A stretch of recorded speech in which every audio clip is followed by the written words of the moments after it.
এতিয়া গোৱালপাৰাৰ কথা ক'লে অকল টপিহে চিন্তাত পৰে, দাড়ি চুট মানে চিন্তাত পৰে। আৰু পাজামাও ইহঁতে যিবিলাক পিন্ধে 1 ফুট 6 ইঞ্চি ওখ কৰি পিন্ধে, কিয় পিন্ধে বা মই নাজানো।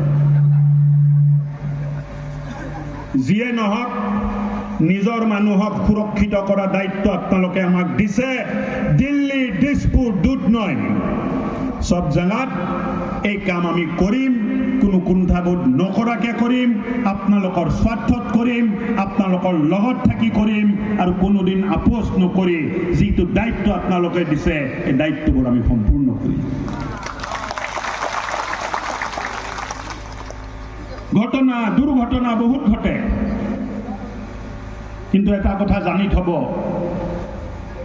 আমাক বিভাজিত কৰাৰ কাৰণে এটা ষড়যন্ত্ৰ সদায় চলি থাকে, যে কেনেকে ভাষাৰ নামত আমাক বিভক্ত কৰিব পাৰে, কেনেকে ৰাভা আৰু বড়ো মানুহৰ মাজত কাজিয়া লগাই দিব পাৰে, কেনেকে ৰাভা আৰু গাৰো মানুহৰ মাজত কাজিয়া লগাই দিব পাৰে, কেনেকে এই কাজিয়াটো নিৰ্মাণ কৰি এক অশান্ত পৰিৱেশ আমি ইয়াত নিৰ্মাণ কৰি ৰাজনৈতিক মুনাফাটো ল'ব পাৰোঁ, তাৰ বাবে সদায় চিন্তা কৰি থকা এটা সংগঠন ইয়াত কাম কৰি থাকে।